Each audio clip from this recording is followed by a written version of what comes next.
هەوڵەکانی فراکسیۆنی کۆمەڵی ئیسلامی و بەشێک لە فراکسیۆنەکانی دیکەی پەرلەمان بۆ پرساندنی سەرۆکی حکومەت و جێگرەکەی و وەزیری دارایی لەسەر بڕینی موچەی فەرمانبەران بەردەوامە. یادداشتی پرسینەوەکەش کە تا ئێستا 22 پەرلەمانتار واژۆیان لەسەر کردووە. چاوەڕێی تەنیا یەک واژۆی دیکەیە بۆ ئەوەی نیساب تەواو بکات و بخرێتە بەرنامەی کاری پەرلەمانەوە. بەرپرسی پرۆژەی چاودێری پەرلەمان دەڵێت پەرلەمانتاران سوێندیان بۆ بەرگری لە مافەکانی خەڵک و لێپێچینەوە لە کاربەدەستانی حکومەت خواردووە کەچی ئێستا ئامادە نین واژۆ لەسەر بابەتێک بکەن کە پەیوەندی بە چارەنووسی موچە و گوزەرانی خەڵکەوە هەیە. بەداخەوە بیستمان کە سەرۆکی فراکسیۆنی کۆمەڵی ئیسلامی ئەڵێ لەبەرەوەی ناوەکان بڵاو نەکراوەتەوە نازانین چەند کەس لە چەند فراکسیۆنی مزایان کردووە، بەڵام ئەڵێ هیچ ئەندامێکی یەکێتی ئامادە نییە واژۆی بکە. ئەمە بۆ خۆی جێی لە سەروەستانە لەبەرەوەی ئەندامانی فراکسیۆنی یەکێتی لە مانگی 12ی 2019 داوای پرساندن لە وەزیری داراییەکان. ئێستا نیشانەی پرسیارە بێ دابنین لەسەریان کە بۆچی ئەم پرساندنەکە ئێستا هاتۆتە پێشەوانێ دووبارە ئەمەش واژوو ناکەنەوە و هەموو ئەندامانی پەرلەمانی کوردستان سوێندی یاساییان خواردووە کە دیفاعکەن لە بەرژەوەندیەکانی خەڵکی هەرێمی کوردستان. لە ڕاستیە ئێستا فەرمانبەرانی هەرێمی کوردستان بە نایاسایی لە ساڵی 21 موچەکانیان چەندین مانگە لێ بڕێەوە. هەر ئێستا ئەندامانی پەرلەمان خۆیان پرسیارەکەنەوە لەسەرەوەی کە ئەم حاڵەتە بەردەوامە بێ. ئەمە جێگەی پرسیار و جێگەی نیگەرانیە و ئەمە ئەرکی سەرەکی پەرلەمانتارە لە جیاتی کارکردن لە شوێنەکانی کە ئەرکی سەرەکیەکەی پرسیار پرساندن لێوەرگرتنەوەی متمانەیە.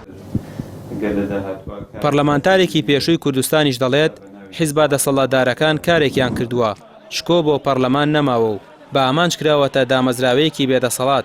سەرۆکی حکومەت خۆی لەوە بە گەورەتر دەبینێت کە بچێتە بەردەم پەرلەمان لە کاتێکدا پەرلەمان لە سیستەمی تەندروستدا دەسەڵاتی باڵای هەیە و چاودێری کارەکانی حکومەت دەکات.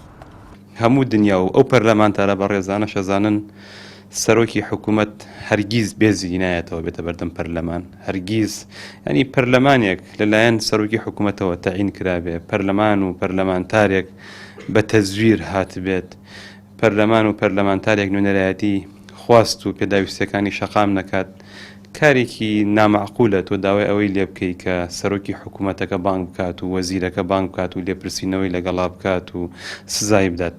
ینی هەموو دنیا ئەزانێت ئەوانەی لە وڵاتەیە خیانەتەکەن، گەندەڵی و فەساتی گەورە ئەکەن، یاسا پێشێلەکەن، ئەوانن کە دەسەڵاتدار و دەسڕۆیشتوەکانن. لەسەر لێبڕینی لە سەدا 21 موچەی فەرمانبەران فراکسیۆنی کۆمەڵی ئیسلامی لە پەرلەمانی کوردستان و بەشێکی دیکە لە فراکسیۆنەکان سەرقاڵی کۆکردنەوەی واژۆن بۆ بانگێشتی سەرۆکی حکومەت و جێگرەکەی و وەزیری دارایی تا وەڵامیان بدەنەوە لەسەر هۆکاری بڕینی موچەی فەرمانبەران و موچەخۆران.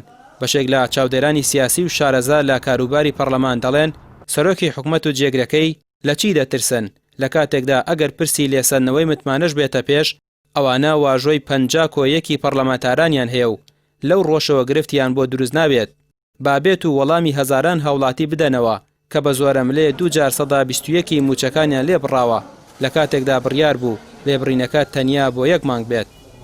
ڕامیار عوسمان، کەناڵی پەیام، سلێمانی.